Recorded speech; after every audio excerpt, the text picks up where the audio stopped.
도둑년! 시어머니의 손이 다인의 머리채를 움켜잡았습니다. 임신 6개월 불러온 배를 감싼 채 다인은 비명도 지르지 못했어요. 복도로 끌려나가는 동안 머릿속이 하얘졌죠. 500만 원이 없어졌다는 겁니다. 하지만 다인은 그 방에 들어간 적조차 없었어요. 남편은 거실 안에서 문을 닫았습니다. 그 침묵이 다인을 죽이고 있었죠. 뱃속 아기가 움직였지만 다인은 느낄 여유가 없었어요. 복도 타일 위에 주저앉은 순간 다인은 알았습니다. 이제 혼자라는 것을요. 임신 6개월째였습니다. 다인의 배는 이미 제법 불러 있었어요. 아침마다 거울 앞에 서면 조금씩 커지는 배를 보며 미소 지었죠. 태동이 느껴질 때마다 손을 얹고 아기에게 말을 걸었습니다. 하지만 그날 그 모든 것이 산산이 부서졌어요. 오후 3시쯤이었습니다. 다인은 시어머니 방 앞 복도에 서 있었어요. 양손은 떨리고 있었고 입술은 바싹 말라 있었죠. 방문이 열리더니 시어머니가 나왔습니다. 얼굴은 붉게 상기되어 있었고 두 눈은 차갑게 빛났어요. 시어머니가 서랍장에 넣어둔 500만 원이 없어졌다고 했습니다. 목소리는 낮았지만 날카로웠어요. 다인은 고개를 저으며 자신은 그 방에 들어간 적도 없다고 말했죠. 하지만 시어머니는 믿지 않았습니다. 시어머니의 손이 번쩍 올라가더니 다인의 팔을 움켜잡았어요. 손톱이 피부에 파고들었습니다. 다인은 비명을 참으며 뒤로 물러섰지만 시어머니는 놓아주지 않았죠. 그때 거실에서 남편 민수가 나왔습니다. 회사에서 일찍 들어온 참이었어요. 다인은 그를 보며 안도의 한숨을 쉬었습니다. 남편이라면 자신을 믿어줄 거라고 생각했죠. 다인은 떨리는 목소리로 자신은 정말 아무것도 하지 않았다고 어머님 방에 들어간 적도 없다고 말했어요. 하지만 민수는 다인을 똑바로 보지 않았습니다. 시선은 바닥으로 향했고 입술만 꾹 다물고 있었어요. 그 침묵이 다인의 가슴을 찢었습니다. 시어머니가 떨리는 목소리로 민수에게 마누라를 좀 데리고 가라고 오늘은 못 참겠다고 말했죠. 민수는 여전히 아무 말도 하지 않았습니다. 다인이 그의 손을 잡으려 했지만 민수는 슬쩍 피했어요. 민수는 다인에게 일단 방으로 들어가라고 자기가 얘기하겠다고 말했습니다. 그 말을 남기고 민수는 시어머니 쪽으로 다가갔어요. 두 사람은 거실 안쪽으로 들어가 문을 닫았습니다. 다인은 복도에 홀로 남겨졌죠. 그 순간 시어머니의 목소리가 문 너머로 새어나왔습니다. 다인은 처음부터 수상했다고, 임신했다고, 바로 결혼하겠다고 할 때부터 그랬다고 말했어요. 다인의 다리가 후들거렸습니다. 배가 묵직하게 당겨왔고 허리가 욱신거렸어요. 손으로 벽을 짚고 겨우 중심을 잡았죠. 민수의 목소리도 들렸습니다. 어머니 보고 조금만 진정하라고 자기가 알아보겠다고 말했어요. 그 말은 작았지만 다인에게는 칼날처럼 들렸습니다. 알아본다는 게 무슨 뜻일까요? 아내인 자신을 의심한다는 뜻인가요? 다인은 복도 한가운데 서서 멍하니 문을 바라봤습니다. 발은 땅에 박힌 듯 움직이지 않았고 머릿속은 하얗게 비어버렸어요. 문 안에서는 계속 작은 소리들이 들려왔습니다. 가끔 시어머니의 신음 섞인 한숨, 민수의 낮은 대답이 새어나왔죠. 다인은 그 자리에 얼어붙어 있었습니다. 몇 분이 지났는지 알 수 없었어요. 시간이 멈춘 것 같았습니다. 뱃속 아기가 가볍게 발차기를 했지만 다인은 느낄 여유가 없었죠. 온 신경이 저 닫힌 문에 쏠려 있었습니다. 갑자기 문이 다시 열렸습니다. 시어머니가 다인을 똑바로 바라보며 내일까지 그 돈을 가져오라고 말했어요. 안 그러면 경찰을 부르겠다고 했습니다. 다인이 자신은 진짜 아니라고 말하려 했지만 시어머니는 더 듣기 싫다며 당장 방으로 가라고 소리쳤죠. 시어머니의 손이 다인의 어깨를 밀었습니다. 힘은 세지 않았지만 임신한 몸으로는 버티기 힘들었어요. 다인은 비틀거리며 뒤로 물러났고 손으로 벽을 더듬으며 간신히 균형을 잡았습니다. 민수는 여전히 가만히 서 있었습니다. 아무 말도 아무 행동도 하지 않았어요. 그저 고개를 숙인 채 시어머니 옆에 서 있을 뿐이었죠. 다인은 그 모습을 보며 가슴이 무너졌습니다. 남편이 자신을 지켜주지 않는다는 사실이, 혼자라는 사실이 뼛속까지 파고들었어요. 시어머니의 목소리가 다시 한번 날카롭게 울렸습니다. 방으로 들어가라는 말이었죠. 다인은 더 이상 버틸 수 없었어요. 눈물이 볼을 타고 흘러내렸고 손은 본능적으로 배를 감싸쥐었습니다. 아기를 보호해야 한다는 생각만이 남았죠. 다인은 천천히 걸음을 옮겼습니다. 복도를 지나 자신의 방으로 향했어요. 다리는 후들거렸고 시야는 흐려졌습니다. 뒤에서 문 닫히는 소리가 쾅 하고 울렸어요. 그 소리는 비명보다 컸고 심장을 짓누르는 무게보다 무거웠습니다. 복도를 걷는 동안 다인의 머릿속은 복잡했습니다. 어떻게 이런 일이 생긴 걸까요? 자신은 정말 아무것도 하지 않았는데 왜 아무도 믿어주지 않는 걸까요? 특히 남편이 침묵한 것이 가장 아팠어요. 그 침묵은 다인을 의심한다는 뜻이나 다름없었습니다. 방문을 열고 들어가 침대에 주저앉았습니다. 손은 여전히 배 위에 얹어져 있었고 눈물은 멈추지 않았어요. 창밖으로는 해가 기울고 있었습니다. 하늘은 붉게 물들어 있었지만 다인에게는 아무 의미가 없었죠. 다인은 배를 쓰다듬으며 작게 속삭였습니다. 미안하다고, 엄마가 너를 지킬 수 없을지도 모른다고 말했어요. 목소리는 떨렸고 눈물은 손등 위로 떨어졌습니다. 복도 타일 위에 얼어붙었던 그 순간 문이 닫히던 그 소리가 계속 귓가에 맴돌았습니다. 다인은 알았어요. 이제 혼자라는 것을, 그리고 앞으로 무슨 일이 벌어질지 알 수 없다는 것을요. 집안에서 가장 안전해야 할 곳이었는데 지금 이곳은 다인에게 가장 무서운 장소가 되어버렸습니다. 밤이 되자 방은 어두워졌습니다. 다인은 불도 켜지 않은 채 침대에 앉아 있었어요.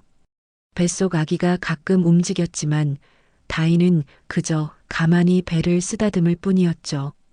눈물은 이미 다 말라버렸고 남은 건 텅 빈 마음뿐이었습니다. 거실 쪽에서는 여전히 작은 소리들이 들려왔습니다. 시어머니와 민수가 무언가 이야기하는 소리였어요. 다인에 대한 이야기일 거라고 생각했습니다.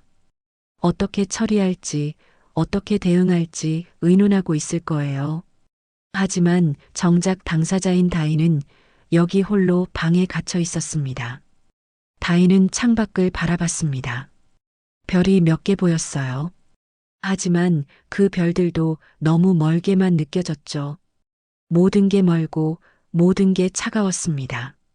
다인은 무릎을 끌어안고 몸을 웅크렸어요. 배가 불러서 제대로 웅크릴 수도 없었지만 그래도 그렇게 하고 싶었습니다. 시간이 얼마나 지났을까요? 다인은 그대로 앉아 있었습니다. 움직일 힘도 생각할 힘도 남아있지 않았어요. 그저 이 밤이 지나가기를, 내일이 오지 않기를 바랄 뿐이었습니다. 그날 밤은 길었습니다.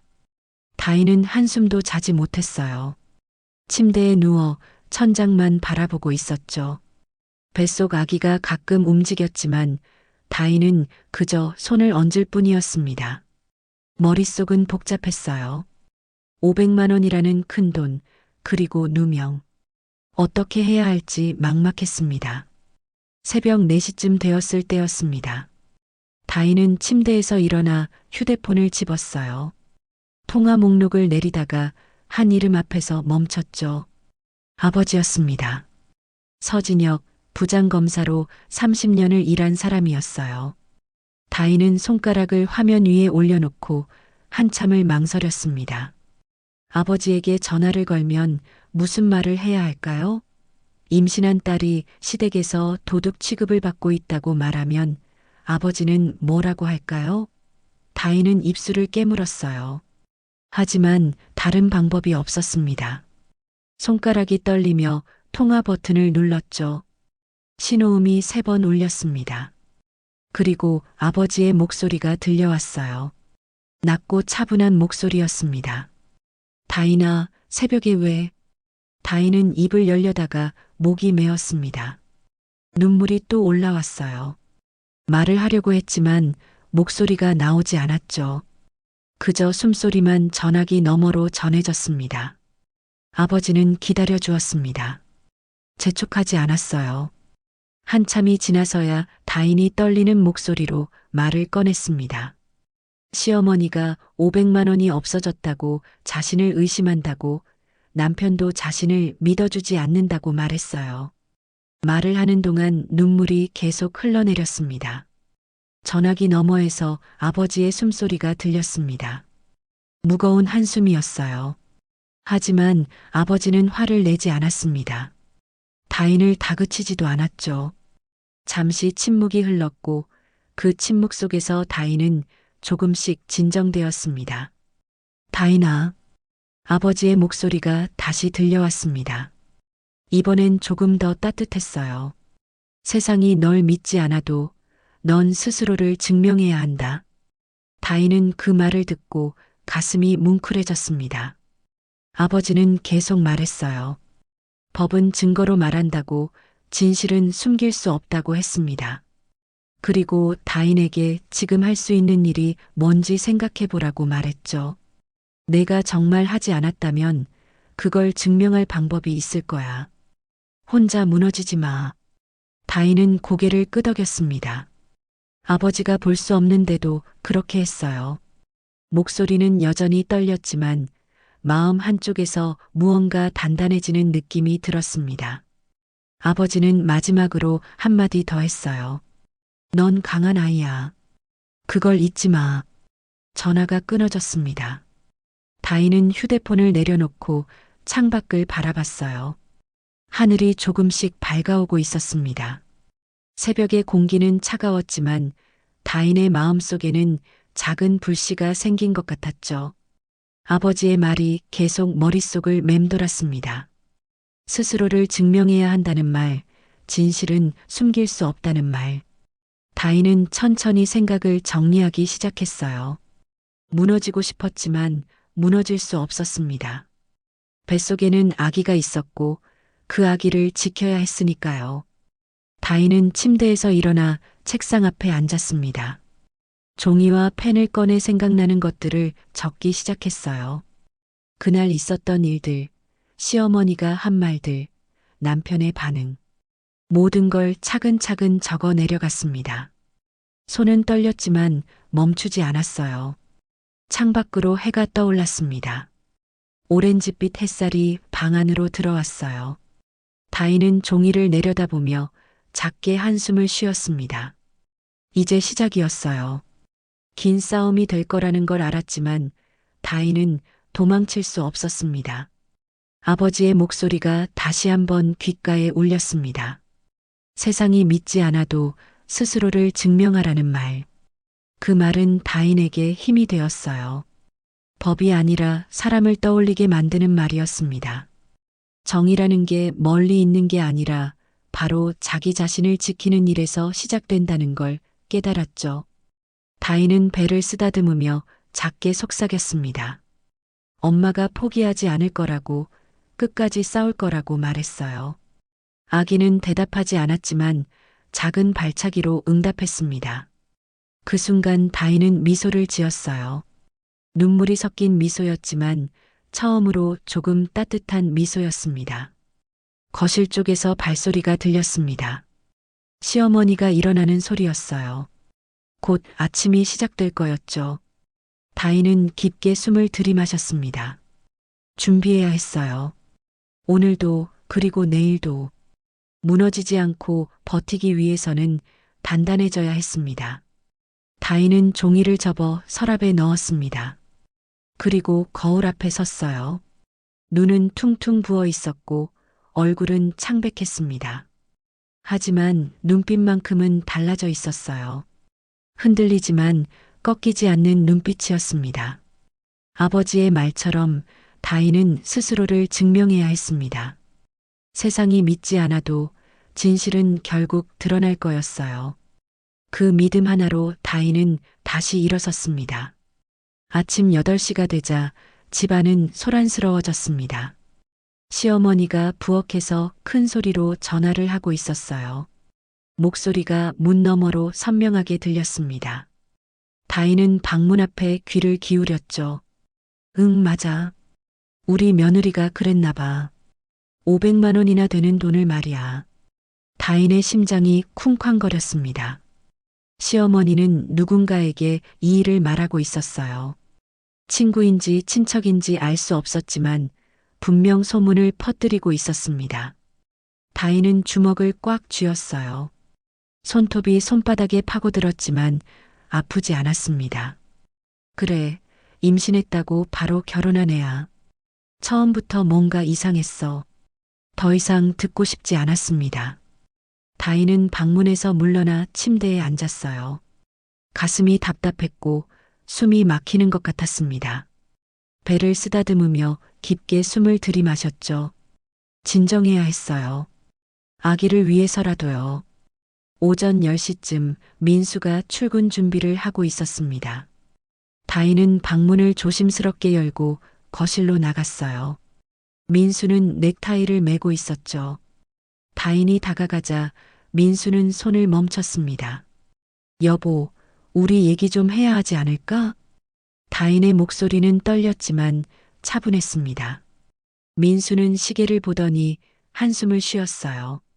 지금은 시간이 없어. 회사 가야 해. 그럼 언제? 이 일을 그냥 넘길 순 없잖아. 민수는 다인을 쳐다보지 않았습니다. 시선은 바닥으로 향했고 어깨는 축 처져 있었어요. 한참을 망설이다가 작은 목소리로 말했습니다. 엄마가 너무 화가 나셨어. 일단 진정하실 때까지 기다려봐. 다인은 믿을 수 없었습니다. 남편이 자신의 편이 아니라 시어머니의 편을 드는 것 같았어요. 가슴이 찢어지는 것 같았습니다. 나는 안 했어. 그것만은 믿어줘. 민수는 여전히 대답하지 않았습니다.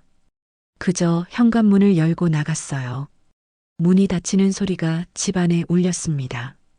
다인은 그 자리에 서서 멍하니 문을 바라봤죠. 점심때가 되자 다인은 배가 고팠습니다. 하지만 부엌에 나가기가 두려웠어요. 시어머니와 마주치고 싶지 않았죠. 그래도 아기를 위해 먹어야 했습니다. 다인은 용기를 내어 방문을 열고 나갔어요. 부엌은 조용했습니다. 시어머니는 보이지 않았어요. 다인은 냉장고를 열고 우유를 꺼냈습니다. 손이 떨려서 병이 흔들렸죠. 그때 뒤에서 목소리가 들렸습니다. 먹을 자격이나 있어? 다인은 깜짝 놀라 돌아봤습니다. 시어머니가 거실 쪽에서 나오고 있었어요. 얼굴은 차갑게 굳어 있었고 눈빛은 날카로웠습니다. 어머님, 저는 정말 그만해. 듣기 싫어. 시어머니는 손을 휘저으며 말을 끊었습니다. 그리고 다시 자기 방으로 들어가 문을 닫았어요. 다인은 우유병을 들고 서 있었습니다. 손은 여전히 떨렸고 눈물이 또 올라왔죠. 오후가 되자 상황은 더 나빠졌습니다. 시어머니가 또 전화를 하고 있었어요. 이번에는 목소리가 더 컸습니다. 다인은 방 안에서 그 소리를 들을 수밖에 없었죠. 경찰에 신고하려고. 그 돈 내일까지 안 가져오면 말이야. 다인의 온몸이 얼어붙었습니다. 경찰이라는 단어가 머릿속을 맴돌았어요. 이게 정말 현실인가 싶었습니다. 임신한 몸으로 도둑 누명을 쓰고 이제 경찰 조사까지 받게 될지도 몰랐죠. 저녁이 되어 민수가 돌아왔습니다. 하지만 다인의 방으로 오지 않았어요. 거실에서 시어머니와 얘기하는 소리만 들렸습니다. 다인은 문 앞에 서서 귀를 기울였죠. 민수야, 이혼해. 그 애랑은 안 되겠어. 시어머니의 목소리가 단호했습니다. 다인은 가슴이 철렁 내려앉았어요. 이혼이라는 말이 머릿속을 때렸습니다. 엄마, 그건 너무. 민수의 목소리는 약했습니다. 반박하는 것처럼 들렸지만 힘이 없었어요. 시어머니는 계속 말했습니다. 그 애를 믿을 수 없다고, 집안 망신이라고, 차라리 지금 정리하는 게 낫다고 했죠. 다인은 더 이상 듣지 못했습니다. 방으로 돌아가 침대에 쓰러졌어요. 눈물이 쏟아졌습니다. 멈출 수가 없었죠. 온몸이 떨렸고 배가 딱딱하게 굳어지는 느낌이 들었습니다. 그때 배에서 통증이 왔습니다. 날카로운 통증이 아니라 둔하고 무거운 통증이었어요.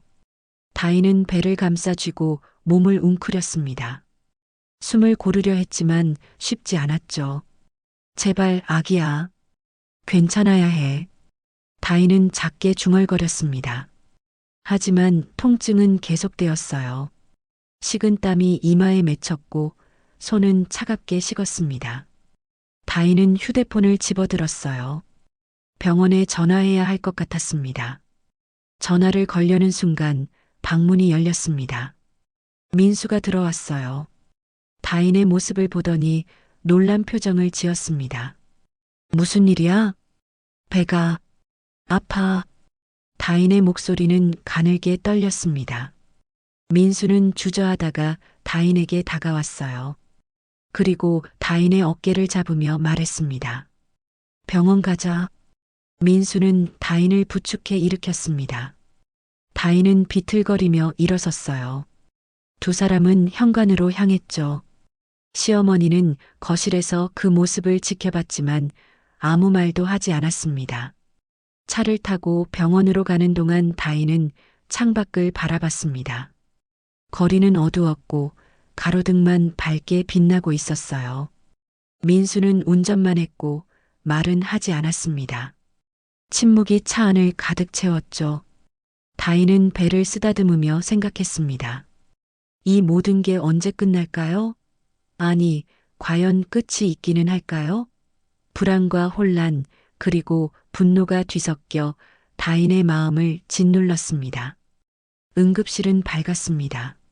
너무 밝아서 눈이 부셨어요. 다인은 침대에 누워 천장의 형광등을 바라봤습니다. 의사가 다인의 배를 검사하고 있었어요. 초음파 기계에서 아기의 심장 소리가 들렸죠. 규칙적인 소리였습니다. 다인은 그 소리를 듣고 조금 안심했어요. 아기는 괜찮습니다. 하지만 산모가 너무 스트레스를 받으신 것 같아요. 의사의 목소리는 차분했습니다. 다인은 고개를 끄덕였어요. 민수는 침대 옆에 서서 팔짱을 끼고 있었죠. 표정은 굳어 있었고 말은 하지 않았습니다.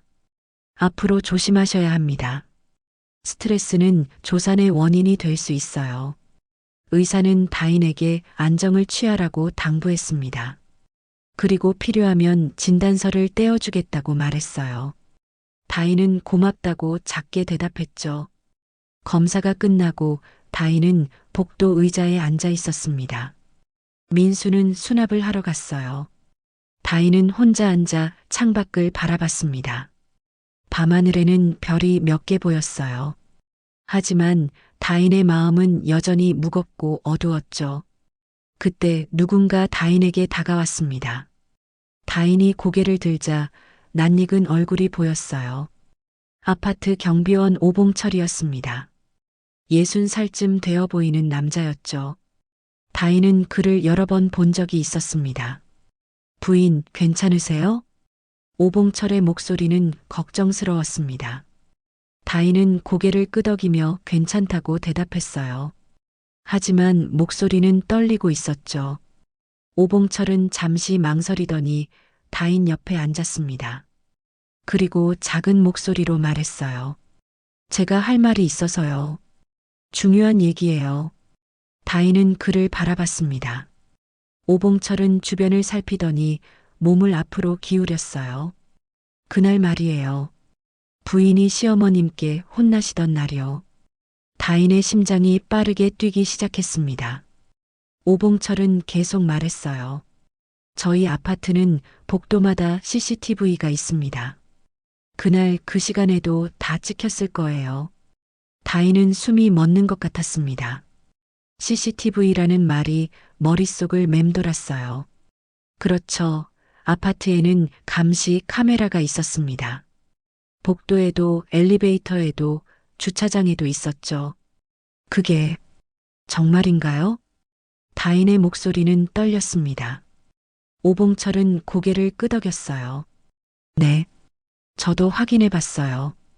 그날 오후 내내 부인은 방에만 계셨더라고요.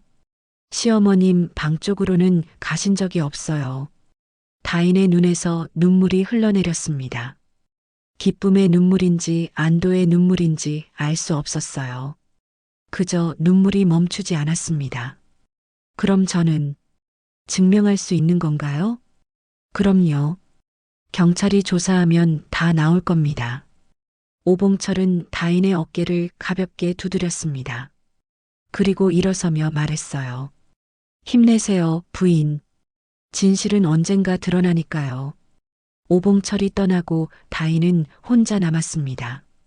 다인은 손으로 얼굴을 감싸고 흐느꼈어요. 처음으로 희망이 보였습니다. 어둠 속에서 작은 빛을 발견한 것 같았죠.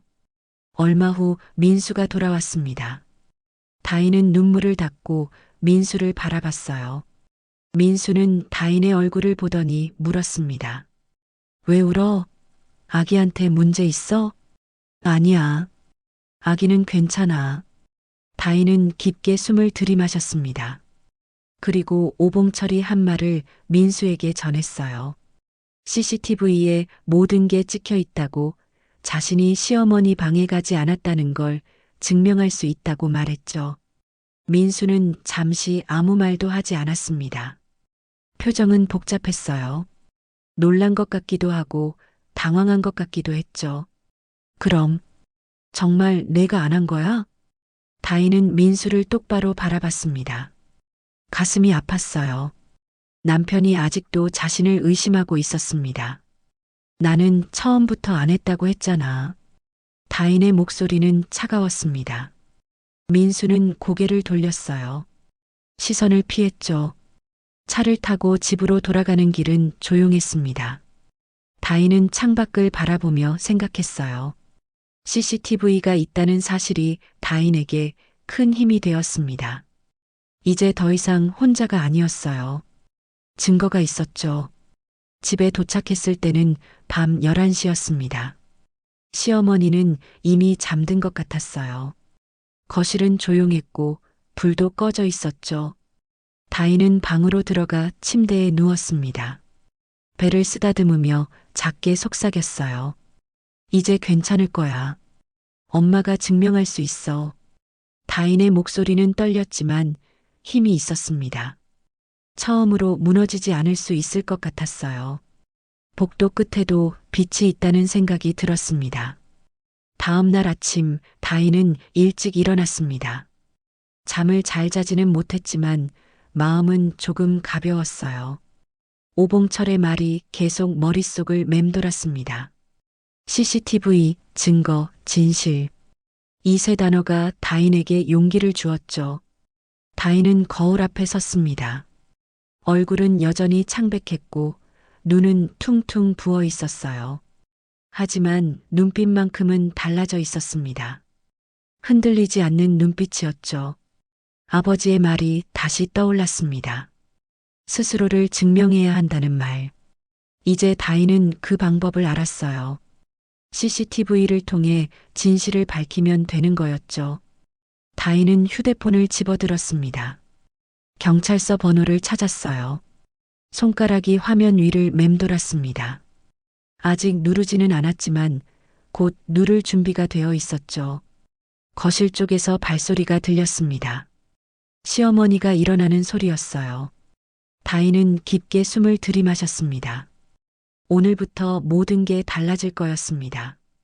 다인은 더 이상 도망치지 않을 거예요. 맞서 싸울 준비가 되어 있었습니다. 창밖으로 해가 떠오르고 있었습니다. 햇살이 방 안으로 들어왔어요. 따뜻한 빛이었습니다. 다인은 그 빛을 보며 미소 지었죠. 작은 미소였지만 진짜 미소였습니다. 아침 식사 시간이 되었습니다. 다인은 부엌으로 나갔어요. 시어머니는 식탁에 앉아 있었고 민수는 신문을 보고 있었죠. 다인이 들어가자 두 사람 모두 시선을 피했습니다. 다인은 식탁에 앉았습니다. 손은 떨렸지만 참았어요. 시어머니가 찻잔을 들더니 한숨을 쉬었습니다. 오늘까지야. 그 돈 안 가져오면 경찰서 갈 거야. 목소리는 단호했습니다. 다인은 숨을 깊게 들이마셨어요. 이제 말해야 할 때였습니다. 어머님, 저는 정말 안 했어요. CCTV를 확인하시면 알 수 있어요. 시어머니의 얼굴이 굳어졌습니다. 민수는 신문에서 고개를 들었어요. CCTV? 그게 무슨 소리야? 다인은 천천히 설명했습니다. 아파트 복도에 감시 카메라가 있다고, 그날 자신은 시어머니 방 근처에도 가지 않았다고 말했어요. 경비원이 확인해줬다고도 했죠. 시어머니는 잠시 말이 없었습니다. 표정은 복잡했어요. 놀란 것 같기도 하고 당황한 것 같기도 했죠. 그럼 내 말대로 경찰을 부르면 되겠네. 시어머니의 목소리는 차가웠습니다. 다인은 고개를 끄덕였어요. 네, 그렇게 하시면 됩니다. 민수가 끼어들었습니다. 목소리는 조심스러웠어요. 엄마, 경찰까지 부를 필요가 있을까요? 가족 일인데. 가족 일이라고? 500만 원이 없어졌는데? 시어머니의 목소리가 높아졌습니다. 민수는 더 이상 말하지 못했어요. 다인은 두 사람을 번갈아 바라봤습니다. 식사를 마치고 다인은 방으로 돌아왔습니다. 침대에 앉아 휴대폰을 꺼냈어요. 아버지의 번호가 화면에 떠 있었죠. 손가락이 통화 버튼 위를 맴돌았습니다.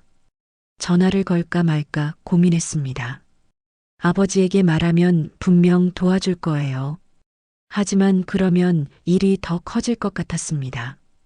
다인은 휴대폰을 내려놨어요. 창밖을 바라봤습니다. 하늘은 흐렸고 비가 올 것 같았어요. 다인의 마음도 그랬습니다. 희망과 두려움 사이에서 흔들리고 있었죠. 정말 경찰에 신고해야 할까요? CCTV로 증명할 수 있다는 건 알았습니다. 하지만 그렇게 되면 가족은 어떻게 될까요? 시어머니와의 관계는 완전히 끊어질 거예요. 남편도 더 이상 자신을 보지 않을지 모르죠. 다인은 배를 쓰다듬었습니다. 아기가 가볍게 움직였어요. 그 움직임이 다인에게 힘을 줬습니다. 아기를 위해서라도 진실을 밝혀야 했어요. 오후가 되자 민수가 다인의 방으로 들어왔습니다. 얼굴은 피곤해 보였고 눈은 충혈되어 있었어요. 다인아, 우리 얘기 좀 하자. 민수는 침대 끝에 앉았습니다. 다인은 민수를 바라봤어요. 민수는 한참을 망설이다가 입을 열었습니다. 경찰은 부르지 말자. 제발. 다인의 가슴이 철렁했습니다. 민수는 계속 말했어요. 가족 일을 경찰에 알리면 체면이 깎인다고, 회사에서도 안 좋게 볼 거라고 했죠. 그냥 조용히 넘어가자고 말했습니다.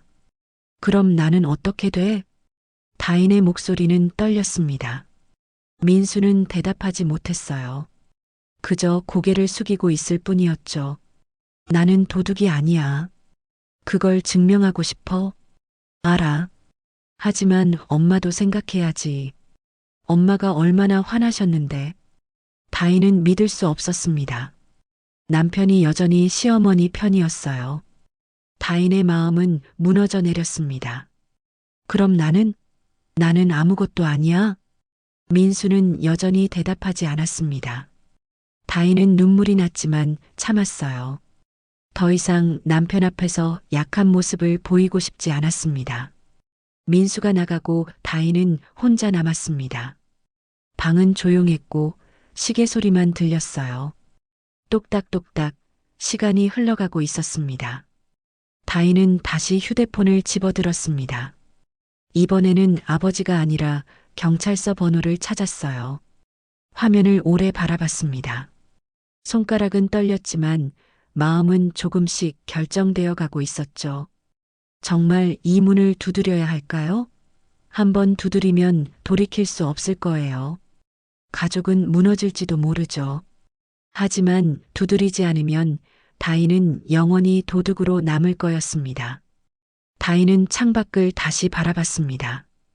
비가 내리기 시작했어요. 빗방울이 유리창을 두드렸죠. 그 소리가 다인의 마음을 두드리는 것 같았습니다. 아버지의 말이 떠올랐습니다. 스스로를 증명해야 한다는 말. 세상이 믿지 않아도 진실을 지켜야 한다는 말. 다인은 그 말을 되새겼어요. 저녁이 되자 시어머니가 다인의 방문을 두드렸습니다. 다인은 문을 열었어요. 시어머니는 단호한 표정으로 서 있었죠. 마지막으로 묻겠어. 그 돈, 내가 가져갔니? 다인은 시어머니의 눈을 똑바로 바라봤습니다. 떨리지 않았어요. 아니요. 저는 안 가져갔어요. 시어머니는 한숨을 쉬었습니다. 그리고 돌아서며 말했어요. 그럼 내일 경찰서에 같이 가자. 내가 원하는 대로. 문이 닫혔습니다. 다인은 그 자리에 서 있었어요. 온몸이 떨렸습니다. 드디어 결정이 난 거였죠. 다인은 침대에 앉아 배를 감싸 안았습니다. 아기에게 속삭였어요. 엄마가 용기를 낼게. 우리를 지킬게. 밤은 깊어갔습니다. 다인은 잠들지 못하고 천장을 바라봤어요. 내일이면 모든 게 달라질 거였습니다. 진짜 적이 밖이 아니라 안에 있었다는 걸 깨달았지만 그래도 싸워야 했습니다. 다인에게는 이제 선택의 여지가 없었어요. 창밖의 비는 계속 내렸습니다. 하지만 다인의 마음속에는 작은 불씨가 타오르고 있었죠. 두려움과 결단 사이에서 다인은 마침내 결단을 선택했습니다. 다음 날 아침 9시였습니다. 다인은 검은색 원피스를 입었어요. 임신부용이라 배 부분이 넉넉했죠. 거울 앞에 서서 머리를 빗었습니다. 손은 떨렸지만 표정은 단단했어요. 거실로 나가자 시어머니가 기다리고 있었습니다. 검은색 정장을 입고 있었어요. 얼굴은 굳어 있었고 입술은 꽉 다물어져 있었죠. 민수는 보이지 않았습니다. 출근했나 봤어요. 가자. 시어머니의 말은 짧았습니다. 다인은 고개를 끄덕였어요. 두 사람은 현관문을 나섰습니다.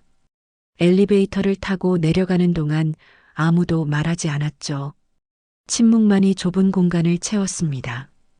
택시를 타고 경찰서로 향했습니다. 차창 밖으로 거리가 지나갔어요.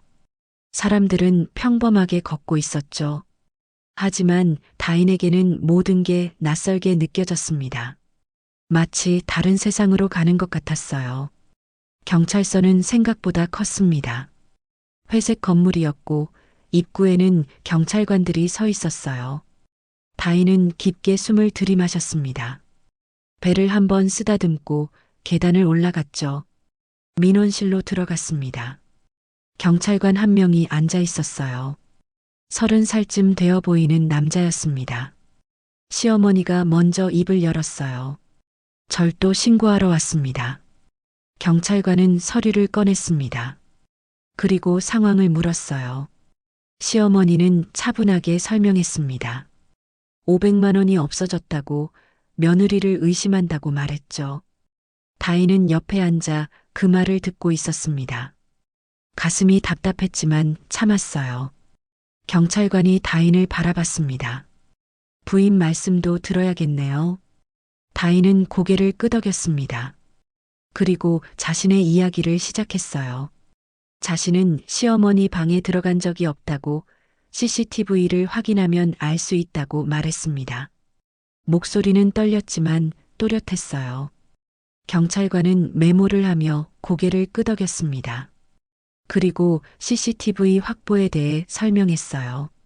아파트 관리사무소에 요청하면 영상을 받을 수 있다고 했죠. 일단 정식으로 조사를 시작하겠습니다. 양쪽 다 진술서를 작성해 주세요. 다인은 펜을 받아들었습니다. 손이 떨렸지만 글씨는 흔들리지 않았어요. 한 글자 한 글자 정성스럽게 적어 내려갔습니다. 자신은 결백하다고 증거를 확인해 달라고 썼죠. 진술서를 제출하고 나오는 길이었습니다. 다인은 경찰서 계단에 잠시 서 있었어요. 햇살이 눈부셨습니다. 펜 끝이 떨렸지만 사인하는 순간 다인의 손이 다시 자기 것이 된 것 같았어요.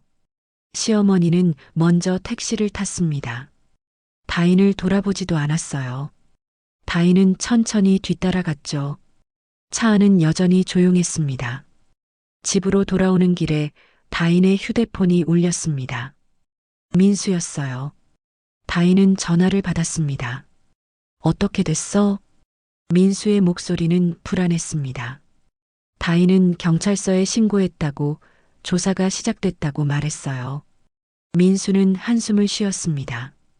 왜 꼭 그렇게까지 해야 했어? 다인은 대답하지 않았습니다. 전화를 끊어버렸어요. 더 이상 설명하고 싶지 않았죠.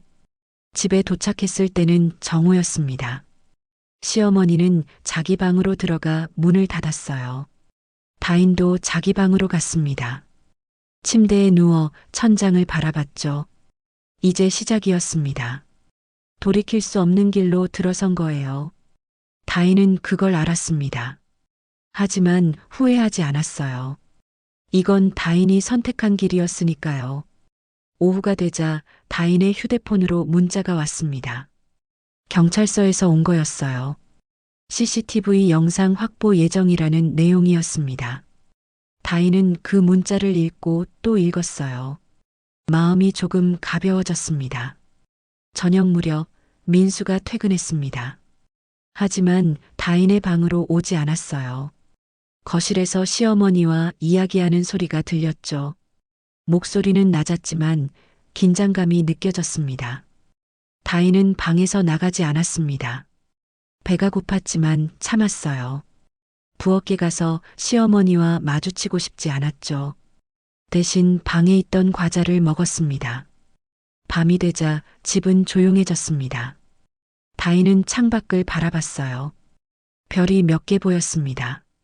어제보다 밝게 빛나는 것 같았죠. 다인은 배에 손을 얹고 작게 속삭였습니다. 엄마가 용기를 냈어. 이제 진실이 밝혀질 거야. 아기가 가볍게 움직였습니다. 다인은 미소 지었어요. 처음으로 진짜 편안한 미소였습니다. 다음 날 아침 다인은 일찍 일어났습니다. 잠을 잘 잤어요.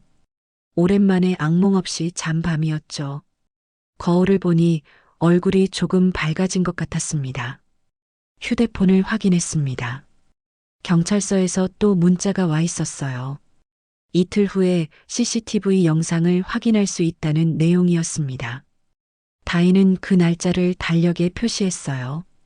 거실로 나갔습니다. 시어머니는 부엌에 있었고 민수는 출근 준비를 하고 있었어요. 다인이 나타나자 두 사람은 잠시 멈췄습니다. 하지만 아무 말도 하지 않았죠. 다인은 신경 쓰지 않았습니다. 냉장고를 열고 우유를 꺼냈어요. 컵에 따라 마셨습니다. 손은 더 이상 떨리지 않았어요. 민수가 현관으로 향했습니다. 다인을 한번 쳐다봤지만 말은 하지 않았어요. 문이 닫혔습니다. 다인은 그 소리를 들으며 생각했습니다. 이제 혼자가 아니에요. 법이 함께하고 있었습니다. 증거가 함께하고 있었죠. 다인은 더 이상 숨지 않기로 했어요. 공포에서 결단으로 다인은 완전히 달라졌습니다. 이제 진짜 싸움이 시작되는 거였죠. 사흘이 지났습니다. 다인은 산부인과에 정기 검진을 받으러 갔어요. 혼자였습니다. 민수는 회사 일이 바쁘다며 함께 오지 않았죠. 다인은 신경 쓰지 않았어요. 이제 혼자 하는 게 익숙해졌습니다. 대기실에 앉아 있었습니다. 주변에는 임신부들이 많았어요. 대부분 남편이나 가족과 함께였죠. 다인은 그 모습들을 보며 쓸쓸함을 느꼈지만 금방 털어냈습니다. 서다인님, 간호사가 이름을 불렀습니다. 다인은 일어나 진료실로 들어갔어요. 의사는 친절하게 웃으며 인사했죠. 초음파 검사가 시작되었습니다. 화면에 아기가 보였어요. 손을 움직이고 있었습니다. 건강하네요. 몸무게도 잘 늘고 있고요. 의사의 말에 다인은 안도했습니다. 아기만큼은 괜찮아야 했어요. 검사를 마치고 복도로 나왔습니다. 그때 누군가 다인을 불렀어요. 저기, 혹시 서다인 씨 맞으세요? 다인은 돌아봤습니다. 30살쯤 되어 보이는 여자가 서 있었어요. 단발머리에 검은색 안경을 쓰고 있었죠. 손에는 노트북 가방을 들고 있었습니다. 네, 맞는데요. 저는 최윤아라고 합니다. 사회부 기자예요. 여자는 명함을 꺼내 건넸습니다. 다인은 명함을 받아들었어요. 최윤아, 그 이름이 적혀 있었죠. 제가 요즘 가정폭력이나 가족 내 범죄에 대한 기사를 쓰고 있어요. 선생님 이야기를 들었는데 혹시 인터뷰가 가능할까요? 다인은 당황했습니다. 자신의 이야기가 어떻게 알려진 걸까요? 유나는 다인의 표정을 보고 설명했어요. 경찰서에서 일하는 지인이 있어요. 선생님 사건이 특이하다고 해서 알게 됐죠. 물론 개인정보는 보호됩니다. 다인은 망설였습니다. 자신의 이야기를 언론에 공개하는 게 맞을까요? 하지만 유나의 눈빛은 진지했어요. 믿을 수 있을 것 같았습니다. 일단 커피나 한잔 하시면서 얘기해요. 부담 갖지 마세요. 두 사람은 병원 근처 카페로 갔습니다. 조용한 구석 자리에 앉았어요. 유나가 따뜻한 차를 주문해 줬습니다. 다인은 컵을 들고 천천히 마셨죠. 유나는 노트를 꺼냈습니다. 그리고 다인에게 물었어요.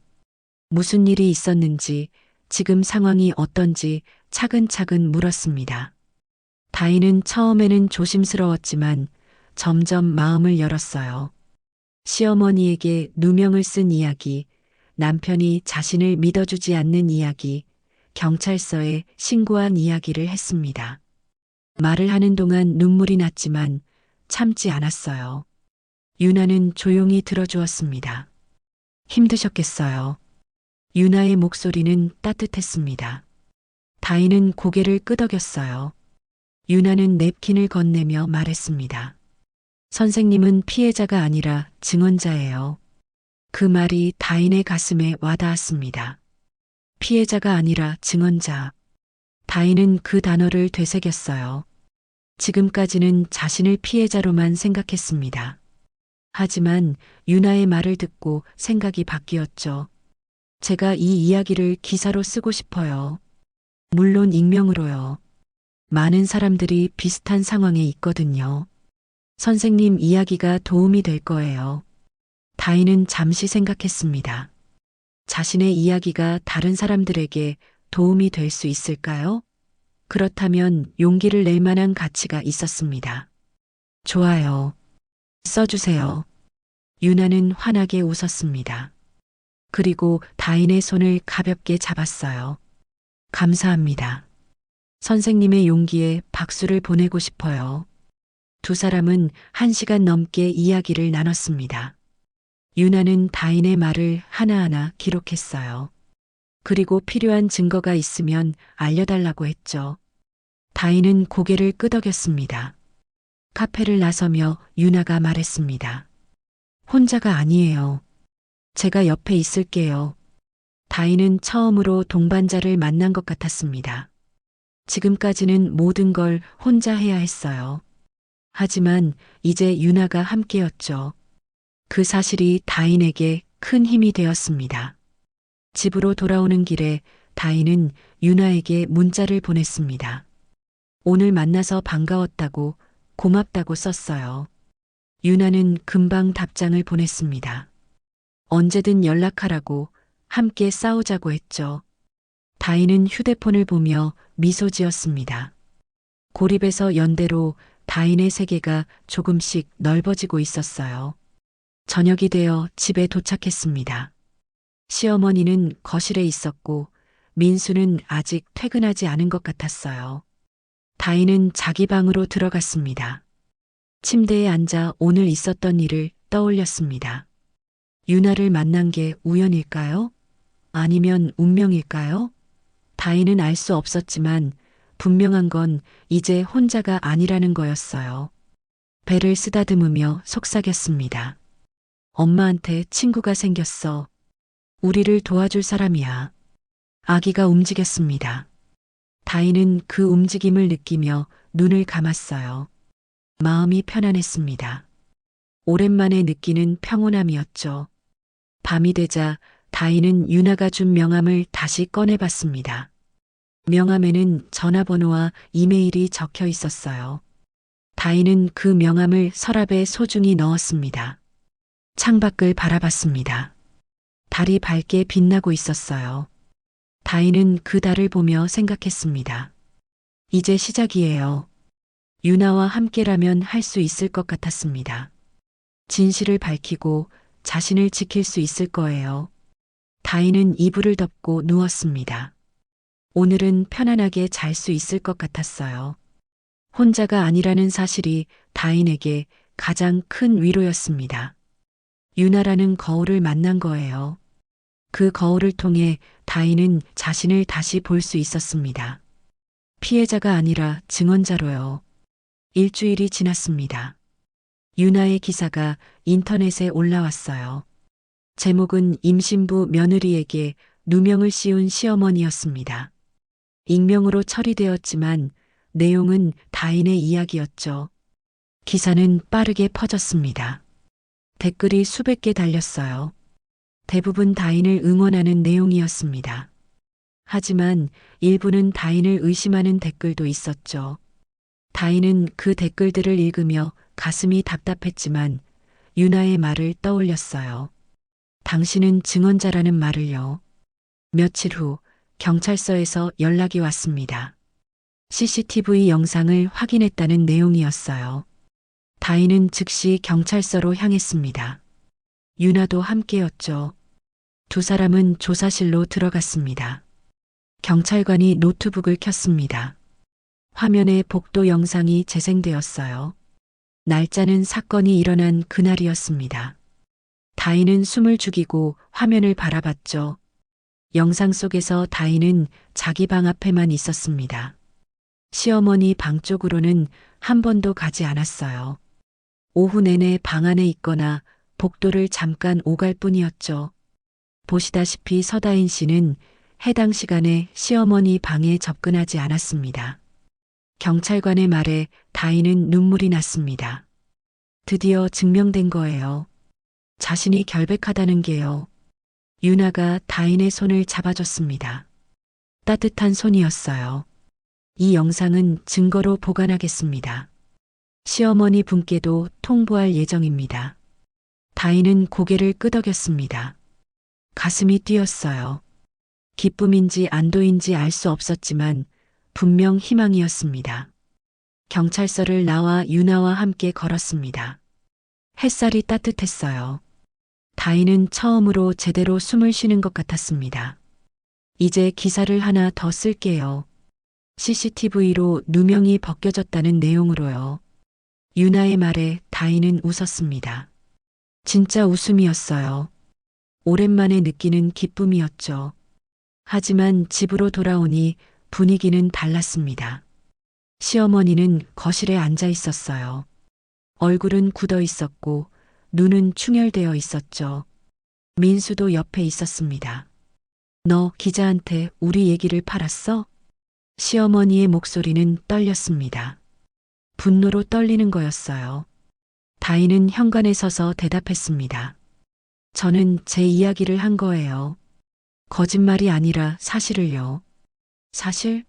온 동네에 우리 집안 망신시키는 게 사실이야? 시어머니가 자리에서 일어났습니다. 다인에게 다가오려 했지만 민수가 말렸어요. 엄마, 진정하세요. 다인은 방으로 들어갔습니다. 뒤에서 시어머니의 목소리가 들렸지만 신경 쓰지 않았어요. 이제 다인은 흔들리지 않았습니다. 다음 날 유나의 두 번째 기사가 올라왔습니다. CCTV 증거로 임신부 며느리의 결백이 증명됐다는 내용이었어요. 이번에도 댓글이 폭발적으로 달렸습니다. 대부분 시어머니를 비난하는 내용이었죠. 다인은 댓글을 읽다가 멈췄습니다. 세상이 자신을 욕했을 때는 무서웠지만 이제는 더 이상 무섭지 않았어요. 진실이 밝혀졌으니까요. 며칠 후 다인은 학교로 복직했습니다. 초등학교 교사였던 다인은 육아휴직 전까지 일하기로 했었죠. 하지만 학교에서도 소문이 퍼져 있었습니다. 동료 교사들이 다인을 피했어요. 복도에서 마주쳐도 인사만 하고 지나갔죠. 점심시간에도 혼자 먹었습니다. 다인은 외로웠지만 참았어요. 교무실에서 교감 선생님이 다인을 불렀습니다. 다인은 교감실로 들어갔어요. 교감은 심각한 표정으로 앉아 있었습니다. 서 선생님, 학교 이미지 때문에 좀 조심해 주셨으면 좋겠어요. 다인은 그 말을 듣고 가슴이 아팠습니다. 학교조차 자신을 부담스러워하는 거였어요. 저는 잘못한 게 없습니다. 알아요. 하지만 언론에 나오니까 학부모들이 불편해 하시더라고요. 다인은 더 이상 말하지 않았습니다. 그저 고개를 숙이고 나왔어요. 하지만 마음속으로는 생각했습니다. 자신은 틀리지 않았다고요. 퇴근 후 유나를 만났습니다. 카페에 앉아 오늘 있었던 일을 이야기했어요. 유나는 고개를 끄덕이며 들어줬습니다. 힘들죠? 하지만 선생님은 잘하고 있어요. 유나의 말이 위로가 되었습니다. 다인은 차를 마시며 생각했어요. 혼란 속에서도 강인해질 수 있다는 걸요. 일주일 후 경찰서에서 다시 연락이 왔습니다. 시어머니를 상대로 무고죄를 적용할 수 있다는 내용이었어요. 다인은 망설였습니다. 정말 시어머니를 고소해야 할까요? 유나와 상의했습니다. 유나는 다인의 손을 잡으며 말했어요. 선택은 선생님이 하는 거예요. 저는 어떤 선택이든 지지할게요. 다인은 밤새 고민했습니다. 배를 쓰다듬으며 생각했어요. 아기를 위해서라도 제대로 된 결정을 내려야 했습니다. 다음 날 아침 다인은 결정했습니다. 무고죄로 고소하지 않기로요. 대신 진실이 밝혀진 것만으로 충분하다고 생각했어요. 더 이상 복수는 원하지 않았습니다. 경찰서에 그 뜻을 전했습니다. 경찰관은 이해한다며 고개를 끄덕였어요. 사건은 그렇게 일단락되었습니다. 하지만 집안의 분위기는 여전히 차가웠습니다. 시어머니는 다인과 말을 섞지 않았어요. 민수도 마찬가지였죠. 다인은 그 침묵 속에서 혼자 버텼습니다. 유나가 문자를 보냈습니다. 오늘 저녁에 만나자고요. 다인은 기꺼이 응했어요. 유나와 함께라면 견딜 수 있었습니다. 저녁에 유나를 만났습니다. 유나는 다인에게 작은 선물을 건넸어요. 아기 옷이었습니다. 노란색 우주복 같은 옷이었죠. 축하해요. 정말 잘 견뎠어요. 다인은 그 옷을 받아들고 눈물을 흘렸습니다. 기쁨의 눈물이었어요. 세상이 자신을 욕했지만 이상하게도 더 이상 무섭지 않았습니다. 진실을 지켰으니까요. 그리고 유나라는 친구가 있었으니까요. 2주일이 더 지났습니다. 다인은 임신 7개월이 되었어요. 배가 많이 불러서 걷는 것도 힘들었죠. 하지만 마음만큼은 단단했습니다. 어느 날 오후 경찰서에서 다시 연락이 왔습니다. 중요한 증거를 발견했다는 내용이었어요. 다인은 즉시 유나에게 전화했습니다. 두 사람은 경찰서로 향했죠. 조사실에 들어가자 경찰관이 서류를 펼쳐 보였습니다. 시어머니의 휴대폰 기록이었어요. 경찰이 영장을 받아 확인한 거였죠. 여기 메시지 내용을 보세요. 경찰관이 화면을 가리켰습니다. 사건 당일 시어머니가 친구에게 보낸 문자가 있었어요. 다인은 숨을 죽이고 읽었습니다. 메시지에는 놀라운 내용이 담겨 있었습니다. 시어머니가 돈을 다른 곳에 옮겨놨다는 얘기였어요. 며느리를 내쫓기 위해 일부러 누명을 씌운 거였죠. 다인은 손이 떨렸습니다. 믿을 수 없었어요. 시어머니가 의도적으로 자신을 몰아간 거였습니다. 단순한 오해가 아니었어요. 계획된 거짓말이었죠. 이건 명백한 무고입니다. 증거 조작까지 시도한 정황이 보이네요. 경찰관의 말에 다인은 가슴이 무너지는 것 같았습니다. 분노보다는 슬픔이 먼저 왔어요. 왜 시어머니는 자신을 그렇게까지 미워한 걸까요? 유나가 다인의 손을 잡았습니다. 다인은 눈물을 참았어요. 울고 싶었지만 여기서 무너지면 안 됐습니다. 이 증거로 무고죄를 적용할 수 있습니다. 어떻게 하시겠어요? 경찰관이 물었습니다. 다인은 잠시 생각했어요. 이전에는 고소하지 않기로 했었죠. 하지만 이번엔 달랐습니다. 의도적인 거짓말이었으니까요. 고소하겠습니다.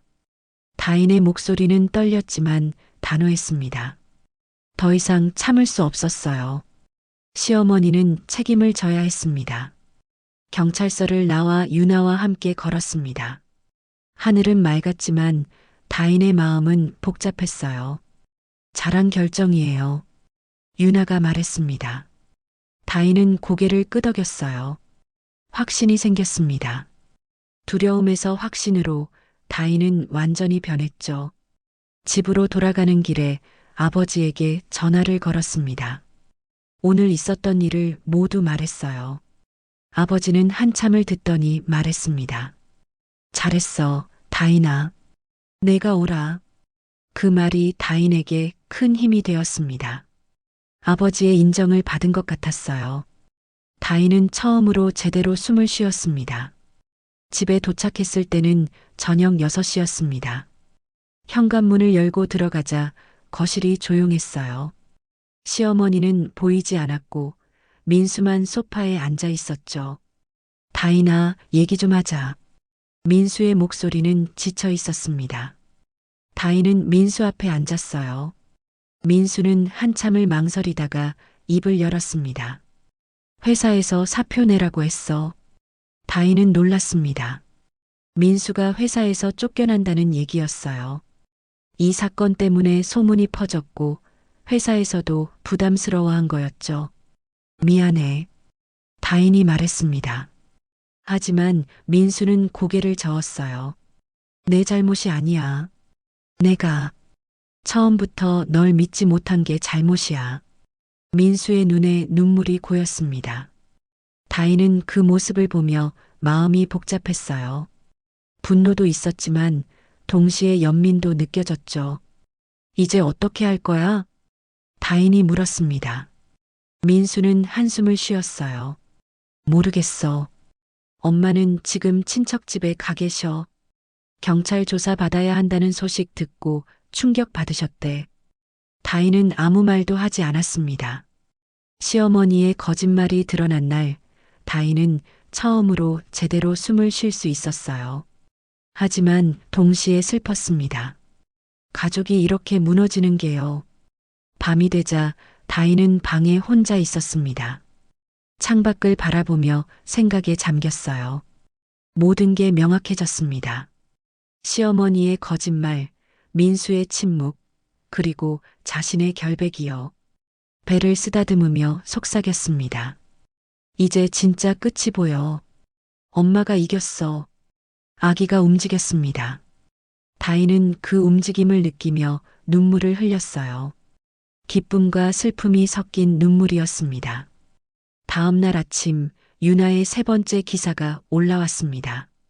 시어머니의 휴대폰에서 증거 조작 정황이 발견됐다는 내용이었어요. 댓글이 또 폭발적으로 달렸습니다. 이번에는 모두 다인을 응원하는 내용이었죠. 다인은 그 댓글들을 읽으며 미소 지었습니다. 여론이 완전히 반전된 거예요. 사람들은 다인을 피해자가 아니라 용감한 사람으로 보기 시작했습니다. 학교에 출근하자 분위기가 달라졌습니다. 동료 교사들이 다인에게 다가와 격려했어요. 교감 선생님도 사과했죠. 미안합니다, 서 선생님. 제가 오해했어요. 다인은 괜찮다고 말했습니다. 이제 모든 게 정리된 것 같았어요. 진실이 드러났고 사람들이 믿어주기 시작했죠. 점심시간에 동료 교사들과 함께 밥을 먹었습니다. 오랜만에 느끼는 따뜻함이었어요. 다인은 더 이상 외롭지 않았습니다. 퇴근 후 유나를 만났습니다. 카페에 앉아 오늘 있었던 일을 나눴어요. 유나는 환하게 웃으며 말했습니다. 맞죠? 진실은 결국 이기는 거예요. 다인도 웃었습니다. 정말 그랬어요. 시간이 걸렸지만 진실은 드러났습니다. 그리고 다인은 이제 자유로웠어요. 집으로 돌아오는 길에 다인은 하늘을 올려다봤습니다.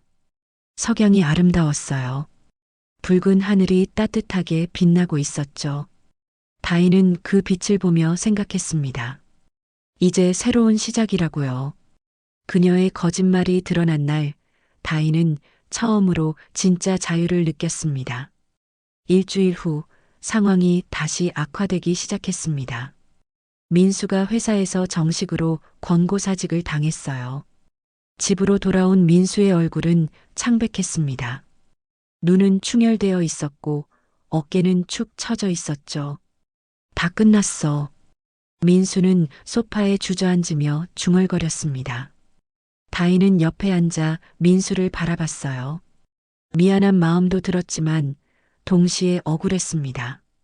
자신은 잘못한 게 없었으니까요. 새 직장을 찾으면 돼. 다인이 조심스럽게 말했습니다. 하지만 민수는 고개를 저었어요. 쉽지 않아. 이 소문이 다 퍼졌는걸. 누가 나를 뽑겠어? 민수의 목소리는 절망적이었습니다. 다인은 할 말을 잃었어요. 정말 그럴 수도 있었죠. 며칠 후 시댁 쪽에서 연락이 왔습니다. 시아버지였어요. 전화를 받은 민수의 표정이 점점 굳어졌습니다. 통화가 끝나고 민수는 다인을 바라봤죠. 아버지가 생활비 지원을 끊으신대. 다인은 가슴이 철렁했습니다. 그동안 시아버지가 매달 생활비를 보내주셨어요. 민수의 월급만으로는 부족했거든요. 그런데 이제 그마저 끊긴 거였습니다. 이 모든 게 내 탓이래. 내가 엄마를 고소해서 집안이 망가졌다고. 민수의 말에 다인은 할 말을 잃었습니다. 재정적 압박까지 시작된 거예요. 다인은 배를 쓰다듬으며 걱정했습니다. 아기가 곧 태어날 텐데 돈이 없으면 어떻게 키울까요? 일주일 후 더 충격적인 일이 벌어졌습니다. 시어머니가 허위 증언서를 작성한 거예요. 다인이 평소에 폭력적이었다는 내용이었죠. 물론 거짓말이었습니다. 경찰서에서 연락이 왔습니다. 시어머니가 반소를 제기했다는 내용이었어요. 다인이 명예훼손과 무고를 했다고 주장한 거였죠. 다인은 믿을 수 없었습니다. 이럴 수가. 다인은 유나에게 전화를 걸었습니다. 떨리는 목소리로 상황을 설명했어요. 유나는 침착하게 대답했습니다. 걱정하지 마세요. 우리한테 증거가 있잖아요. 허위 증언은 오히려 시어머니한테 불리해요. 유나의 말이 위로가 되었습니다. 하지만 다인의 마음은 여전히 무거웠어요. 확신에서 외로움으로 다인의 감정이 다시 흔들리기 시작했습니다. 며칠 후 집에 있던 도우미 아주머니가 그만두겠다고 했습니다. 시어머니 쪽에서 압박을 받았다는 거예요. 다인의 편을 들면 일을 못하게 만들겠다고 협박했대요. 미안해요, 부인. 저도 먹고 살아야 해서. 도우미 아주머니는 미안한 표정으로 말했습니다. 다인은 이해한다고 고개를 끄덕였어요. 하지만 속으로는 무너지고 있었습니다. 그날 저녁 민수가 술을 마시고 집에 들어왔습니다. 비틀거리며 걷더니 거실 소파에 쓰러졌어요. 다인이 다가가자 민수가 중얼거렸습니다. 다 내 때문이야. 내가 참았으면 이렇게까지 안 됐어. 민수의 말이 다인의 가슴을 찔렀습니다. 폭언이었어요. 다인은 눈물을 참으며 방으로 들어갔습니다. 침대에 누워 천장을 바라봤어요. 정의가 이기는 게 왜 이렇게 고독한 일일까요? 다인은 그 질문에 답을 찾을 수 없었습니다. 다음 날 아침 다인은 학교에 출근했습니다. 하지만 교장 선생님이 다인을 부르더니 조심스럽게 말했어요. 서 선생님, 휴직을 좀 하시는 게 어떨까요? 상황이 정리될 때까지요. 다인은 그 말의 의미를 알았습니다. 학교에서도 부담스러워 한다는 거였어요. 다인은 고개를 끄덕였습니다. 거부할 힘도 없었죠. 집으로 돌아오는 길에 다인은 유나를 만났습니다. 카페에 앉아 오늘 있었던 일을 모두 털어놨어요. 유나는 심각한 표정으로 들었습니다. 너무 힘드시겠어요. 하지만 포기하면 안 돼요. 유나의 말에 다인은 눈물을 흘렸습니다. 참았던 눈물이 쏟아졌어요. 유나는 다인의 손을 잡아줬습니다. 선생님은 혼자가 아니에요. 제가 옆에 있잖아요. 그 말이 다인에게 작은 위로가 되었습니다. 하지만 현실은 여전히 무거웠어요. 민수의 실직, 재정 압박, 시어머니의 허위 증언, 도우미의 사직, 학교의 휴직 권유. 모든 게 한꺼번에 다인을 짓누르고 있었습니다. 집으로 돌아오자 민수가 짐을 싸고 있었습니다. 다인은 놀라 물었어요. 어디가? 친구 집에 며칠 있다 올게. 여기 있으면 미칠 것 같아. 민수는 다인을 쳐다보지도 않고 나갔습니다. 문이 닫히는 소리가 울렸어요. 다인은 그 자리에 서서 멍하니 문을 바라봤습니다. 혼자 남은 집은 너무 조용했습니다. 다인은 거실을 걸어다니며 생각했어요. 이 모든 게 정말 자신 때문일까요? 진실을 밝힌 게 잘못된 일일까요? 배에서 아기가 움직였습니다. 다인은 배를 쓰다듬으며 눈물을 흘렸어요. 아기에게 미안했습니다. 이렇게 혼란스러운 환경에서 태어나게 해서요.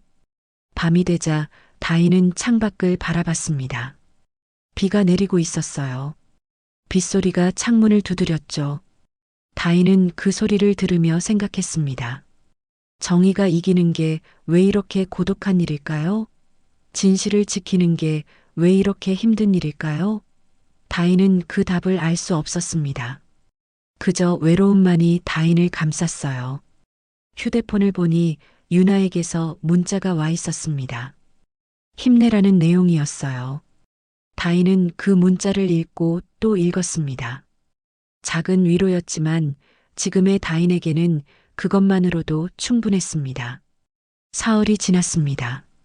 민수는 여전히 집에 돌아오지 않았어요. 다인은 혼자 집에 있었습니다. 밥도 제대로 먹지 못했고 잠도 잘 자지 못했죠. 배만 점점 불러왔습니다. 어느 날 새벽 3시 다인은 배에서 통증을 느꼈습니다. 둔한 통증이었어요. 처음에는 대수롭지 않게 생각했죠. 하지만 통증이 점점 심해졌습니다. 다인은 침대에서 일어나려 했지만 다리에 힘이 없었어요. 온몸이 떨렸고 식은땀이 흘러내렸습니다. 배를 감싸 쥐고 숨을 고르려 했지만 쉽지 않았죠. 안 돼. 아직은 안 돼. 다인은 작게 중얼거렸습니다. 임신 7개월 반이었어요. 아직 아기가 나올 때가 아니었죠. 하지만 통증은 계속되었습니다. 휴대폰을 집어들었습니다. 먼저 민수에게 전화를 걸었어요. 신호음만 울릴 뿐 받지 않았습니다. 다시 걸었지만 마찬가지였죠. 다인은 절망감을 느꼈습니다. 유나에게 전화를 걸었습니다. 다행히 유나가 받았어요. 선생님? 무슨 일이세요? 다인은 떨리는 목소리로 상황을 설명했습니다. 배가 아프다고 혼자서는 병원에 갈 수 없다고 말했어요. 유나는 즉시 대답했습니다. 지금 갈게요. 움직이지 말고 기다리세요. 전화가 끊어졌습니다. 다인은 휴대폰을 내려놓고 배를 쓰다듬었어요. 통증이 파도처럼 밀려왔다 물러갔습니다.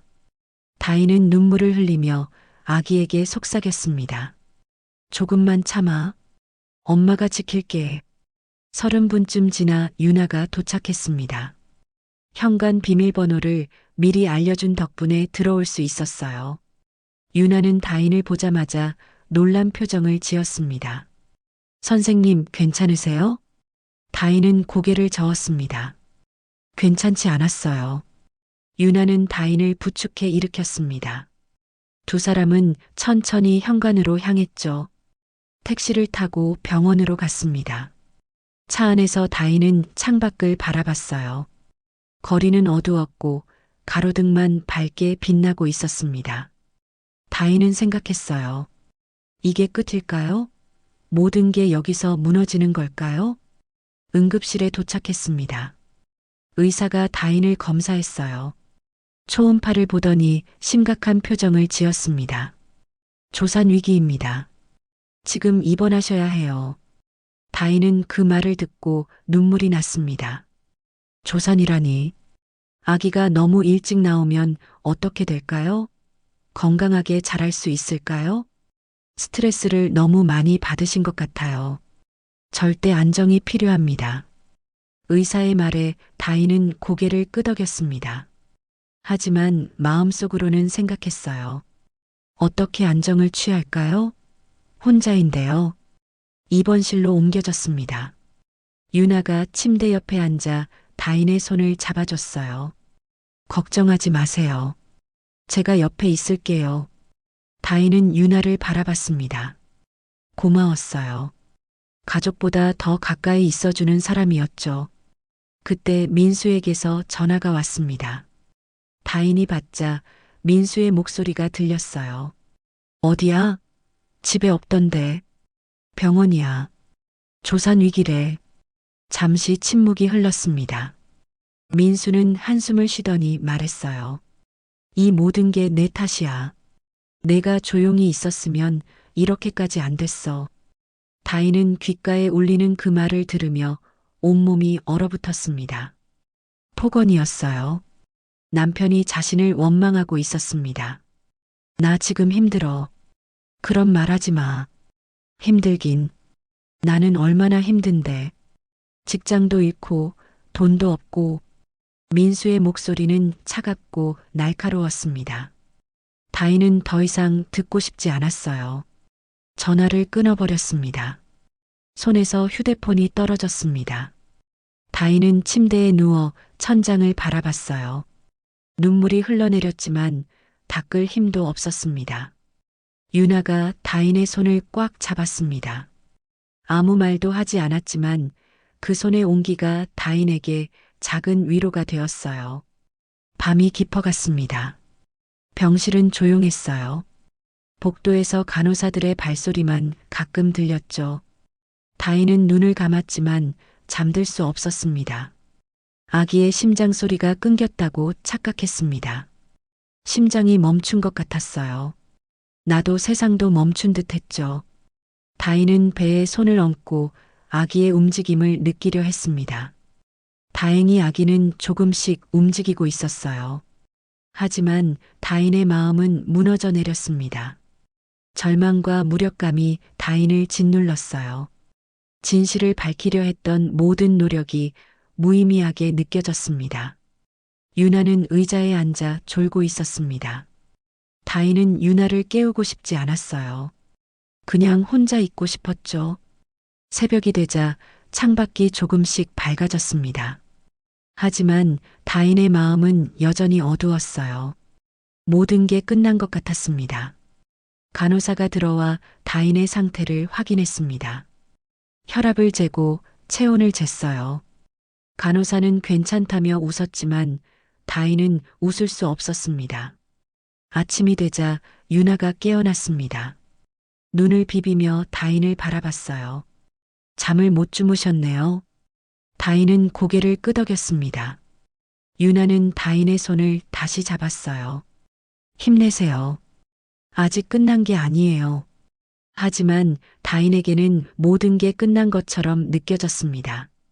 남편은 떠났고 아기는 위험했고 자신은 병원 침대에 누워 있었죠. 이보다 더 무너질 수는 없었습니다. 다인은 눈을 감았습니다. 어둠 속으로 빠져들고 싶었어요. 모든 걸 잊고 싶었죠. 하지만 뱃속에서 아기가 움직였습니다. 그 작은 움직임이 다인을 붙잡고 있었어요. 미안해, 아기야. 다인은 작게 속삭였습니다. 목소리는 떨렸고 눈물은 멈추지 않았습니다. 이 모든 게 자신 때문이라는 생각이 다인을 괴롭혔어요. 절망의 순간이었습니다. 병실의 밤은 깊고 고요했습니다. 유나는 잠깐 집에 갔다 오겠다고 했어요. 다인은 혼자 남았습니다. 창밖으로는 달빛이 희미하게 들어왔죠. 다인은 침대에 누워 천장을 바라봤습니다. 눈을 감으려 했지만 감을 수가 없었어요. 머릿속이 복잡했죠. 지난 몇 달이 주마등처럼 스쳐 지나갔습니다. 누명을 쓴 그날 복도에 홀로 서 있던 순간, 남편이 침묵했던 순간, 경찰서에 신고했던 순간, 유나를 만난 순간, 진실이 밝혀진 순간, 그리고 지금 병원 침대에 누워있는 이 순간까지요. 다인은 생각했습니다. 이 모든 게 의미가 있을까요? 진실을 밝혔지만 얻은 건 뭘까요? 남편은 떠났고 가족은 무너졌고 아기는 위험했어요. 과연 싸울 가치가 있었을까요? 눈물이 또 흘러내렸습니다. 닦지 않았어요. 그냥 흐르는 대로 놔뒀죠. 지쳐 있었습니다. 더 이상 싸울 힘이 남아있지 않은 것 같았어요.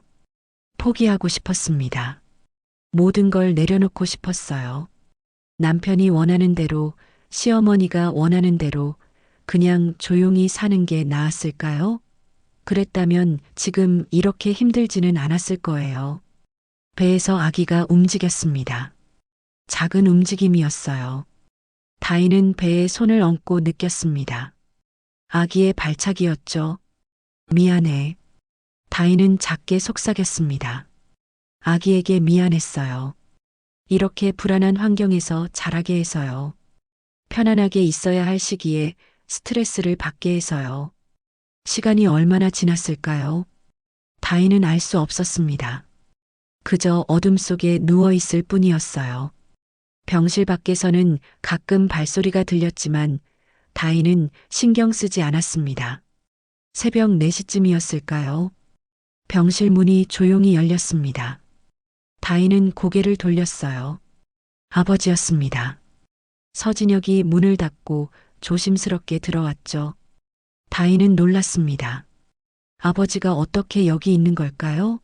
아버지는 다인 옆 의자에 앉았어요. 얼굴은 피곤해 보였지만 눈빛은 따뜻했습니다. 유나 씨가 연락했어. 아버지의 목소리는 낮고 차분했습니다. 다인은 고개를 끄덕였어요. 말을 할 수가 없었죠. 힘들지? 아버지가 물었습니다. 다인은 눈물을 흘리며 고개를 끄덕였어요. 힘들었습니다. 너무 힘들었죠. 아버지는 다인의 손을 잡았습니다. 따뜻한 손이었어요. 거칠었지만 다인에게는 세상에서 가장 안전한 손이었습니다. 다인아. 아버지가 다인의 이름을 불렀습니다. 다인은 아버지를 바라봤어요. 내가 멈추면 저들이 이긴다. 그 말이 다인의 가슴에 와닿았습니다. 멈추면 진다는 거였어요. 포기하면 시어머니의 거짓말이 이기는 거였죠. 하지만 아빠, 저는 너무 지쳤어요. 다인의 목소리는 떨렸습니다. 아버지는 고개를 끄덕였어요. 알아. 내가 얼마나 힘들었을지 알아. 하지만 넌 이미 여기까지 왔잖아. 아버지는 창밖을 바라봤습니다. 하늘이 조금씩 밝아오고 있었어요. 진실은 내가 지켰어. 그걸 잊지 마. 다인은 아버지의 말을 듣고 눈물을 흘렸습니다. 진실을 지켰다는 말. 그 말이 다인에게 작은 위로가 되었어요. 아버지는 계속 말했습니다. 다인이 용감했다고, 잘했다고, 자랑스럽다고 했어요. 그 말 한마디 한마디가 다인의 마음을 조금씩 녹였습니다. 아빠도 검사로 30년 일하면서 많이 힘들었어. 진실을 지키는 게 얼마나 외로운 일인지 알아. 아버지의 목소리가 떨렸습니다. 다인은 처음으로 아버지의 약한 모습을 봤어요. 항상 강했던 아버지가 떨리고 있었습니다. 하지만 그 외로움을 견뎌야 해.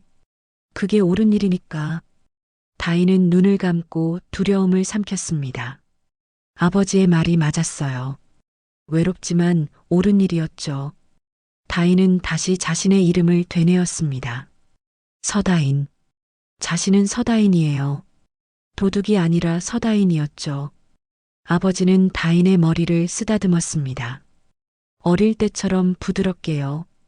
다인은 그 손길을 느끼며 눈물을 흘렸습니다. 슬픔의 눈물이 아니라 각성의 눈물이었어요.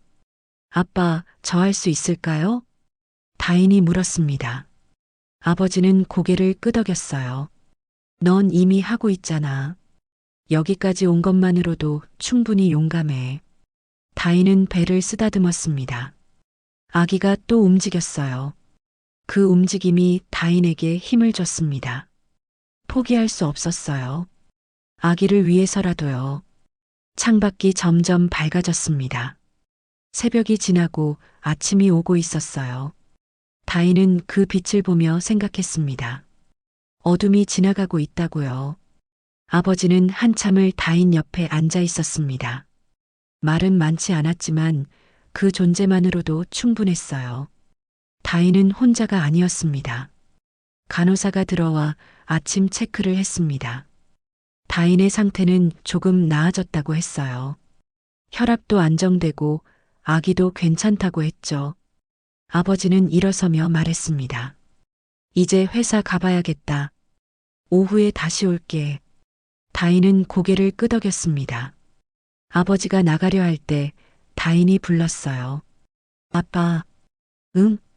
고마워요. 아버지는 미소 지었습니다. 그리고 조용히 병실을 나갔어요. 다인은 혼자 남았지만 더 이상 외롭지 않았습니다. 아버지의 말이 계속 머릿속을 맴돌았어요. 멈추면 진다는 말, 진실을 지켜야 한다는 말. 다인은 눈을 감고 깊게 숨을 들이마셨습니다. 그리고 다시 자신의 이름을 되뇌었어요. 서다인. 나는 서다인이에요. 포기에서 각성으로 다인은 다시 일어설 준비를 했습니다. 영혼의 밤이 지나가고 있었어요. 사흘 후 다인은 병원에서 퇴원했습니다. 의사는 집에서 절대 안정을 취하라고 당부했어요. 다인은 고개를 끄덕였습니다. 이제 조심해야 했죠. 유나가 다인을 집까지 데려다 줬습니다. 현관문을 열고 들어가자 집은 여전히 조용했어요. 민수는 아직 돌아오지 않았습니다. 다인은 신경 쓰지 않았어요. 이제 혼자서도 괜찮았습니다. 거실 소파에 앉았습니다. 유나가 차를 끓여줬어요. 따뜻한 차를 마시며 두 사람은 이야기를 나눴죠. 이제 어떻게 할 거예요? 유나가 물었습니다. 다인은 잠시 생각했어요. 그리고 단호하게 대답했습니다. 법정 증언을 할 거예요. 유나는 놀란 표정을 지었습니다. 다인의 눈빛이 달라져 있었어요. 더 이상 흔들리지 않았습니다. 경찰 조사만으로는 부족해요. 제가 직접 법정에 서서 말하고 싶어요. 다인의 목소리는 떨리지 않았습니다. 유나는 다인의 손을 잡으며 미소 지었어요. 좋아요. 제가 도울게요. 다음 날 다인은 경찰서에 전화를 걸었습니다. 담당 경찰관에게 법정 증언을 하겠다고 말했어요. 경찰관은 놀랐지만 곧 긍정적으로 답했습니다. 좋습니다. 재판 날짜가 잡히면 연락드릴게요. 전화를 끊고 다인은 창밖을 바라봤습니다. 하늘은 맑았고 햇살은 따뜻했어요. 다인은 더 이상 숨지 않기로 했습니다. 자신의 목소리가 자신의 무기였죠. 유나는 진실 보도를 예고하는 기사를 준비했습니다. 법정 증언 전에 여론을 환기시키려는 거였어요. 다인은 유나를 믿었습니다. 함께라면 할 수 있을 거예요. 며칠 후 민수에게서 전화가 왔습니다. 다인은 망설이다가 받았어요. 다인아, 미안해. 민수의 목소리는 작았습니다. 다인은 아무 말도 하지 않고 들었어요. 내가 너무 힘들어서 그랬어. 내 탓이라고 말한 건. 미안해. 민수는 사과했습니다. 하지만 다인은 이미 마음을 정했어요. 나는 법정 증언을 할 거야. 당신이 뭐라고 해도. 알아. 그래야 할 것 같아. 나도. 엄마가 잘못한 거 알아. 민수의 말에 다인은 놀랐습니다. 처음으로 민수가 시어머니의 잘못을 인정한 거였어요. 나는 증언 안 할 거야. 미안하지만 그건 못하겠어. 민수의 목소리는 떨렸습니다. 다인은 이해했어요. 민수에게는 여전히 어머니였으니까요. 괜찮아. 나 혼자 할 수 있어. 다인은 그렇게 말하고 전화를 끊었습니다. 민수가 끝내 증언하지 않는다는 게 슬펐지만 받아들였어요. 이제 다인은 혼자서도 강했으니까요. 일주일 후 재판 날짜가 잡혔습니다. 다음 달 15일이었어요. 다인은 달력에 그 날짜를 표시했습니다. 그날이 모든 게 결정되는 날이었죠. 유나와 함께 준비를 시작했습니다. 증언할 내용을 정리했고 증거들을 다시 확인했어요. CCTV 영상, 휴대폰 기록, 경찰 조사 보고서, 모든 게 다인의 편이었습니다. 아버지도 도와줬습니다. 법정에서 어떻게 말해야 하는지 조언해줬어요. 침착하게, 또렷하게, 진실만 말하라고 했죠. 넌 이미 이겼어, 다인아. 진실을 지켰으니까. 아버지의 말에 다인은 미소 지었습니다. 정말 그랬어요. 다인은 이미 이긴 거였습니다. 재판 일주일 전 유나의 마지막 기사가 올라왔습니다. 임신부 며느리 법정 증언으로 진실 밝힌다는 제목이었어요. 댓글이 또 폭발적으로 달렸습니다. 모두 다인을 응원하는 내용이었죠. 다인은 그 댓글들을 읽으며 힘을 얻었습니다. 혼자가 아니었어요. 많은 사람들이 다인을 지지하고 있었습니다. 재판 전날 밤 다인은 잠들 수 없었습니다. 긴장되었지만 두렵지는 않았어요. 오히려 기대되었습니다. 드디어 자신의 목소리를 낼 수 있는 날이었으니까요. 배를 쓰다듬으며 속삭였습니다. 내일이면 끝나. 엄마가 마지막까지 싸울게. 아기가 움직였습니다. 다인은 그 움직임을 느끼며 눈을 감았어요. 마음이 편안했습니다. 재판 당일 아침 다인은 일찍 일어났습니다. 검은색 원피스를 입었어요. 거울 앞에 서서 머리를 빗었습니다. 얼굴은 창백했지만 눈빛만큼은 단단했어요. 유나가 집으로 왔습니다. 아버지도 함께였어요. 세 사람은 법원으로 향했습니다. 차 안에서 아버지가 말했습니다. 긴장하지 마. 넌 잘할 수 있어. 다인은 고개를 끄덕였습니다. 긴장되었지만 확신이 있었어요. 자신은 진실을 말할 거고 그 진실이 모든 걸 증명할 거였습니다. 법원에 도착했습니다. 건물은 웅장했어요. 다인은 계단을 올라가며 깊게 숨을 들이마셨습니다. 이제 시작이에요. 법정 문 앞에 섰습니다. 유나가 다인의 어깨를 가볍게 두드렸어요. 선생님은 피해자가 아니라 증언자예요. 기억하세요. 다인은 고개를 끄덕였습니다. 그 말이 다인에게 용기를 줬어요. 피해자가 아니라 증언자. 다인은 더 이상 약자가 아니었습니다. 주체였죠. 문이 열렸습니다. 다인은 안으로 들어갔어요. 법정은 넓었고 사람들이 많았습니다. 다인은 증인석으로 향했습니다. 시어머니가 보였습니다. 피고인석에 앉아 있었어요. 얼굴은 굳어 있었고 눈은 바닥을 향하고 있었죠. 다인은 시어머니를 보며 생각했습니다. 이제 진실이 밝혀질 거라고요. 판사가 들어왔습니다. 재판이 시작되었어요. 다인은 증인석에 앉아 선서를 했습니다. 손은 떨렸지만 목소리는 또렷했습니다. 양심에 따라 숨김과 보탬이 없이 사실 그대로 말하겠습니다. 다인의 목소리가 법정에 울렸습니다. 더 이상 숨지 않는 목소리였어요. 약자에서 주체로 다인은 완전히 변했습니다. 상징적 단절이었죠. 이제 진짜 싸움이 끝나는 거였습니다. 판사가 다인에게 증언을 시작하라고 했습니다. 다인은 깊게 숨을 들이마셨어요. 그리고 입을 열었습니다. 저는 지난 몇 달 동안 도둑 누명을 쓰고 살았습니다. 다인의 목소리는 떨렸지만 또렷했습니다. 법정 안 사람들이 모두 다인을 바라봤어요. 다인은 계속 말했습니다. 그날 있었던 일을 차례대로 설명했어요. 시어머니에게 500만 원 절도 누명을 쓴 일, 복도에서 홀로 남겨진 일, 남편이 침묵한 일. 모든 걸 숨김없이 말했죠. 검사가 증거를 제출했습니다. CCTV 영상이 법정 화면에 재생되었어요. 다인이 시어머니 방에 접근하지 않은 게 명확히 보였습니다. 방청객들이 웅성거렸죠.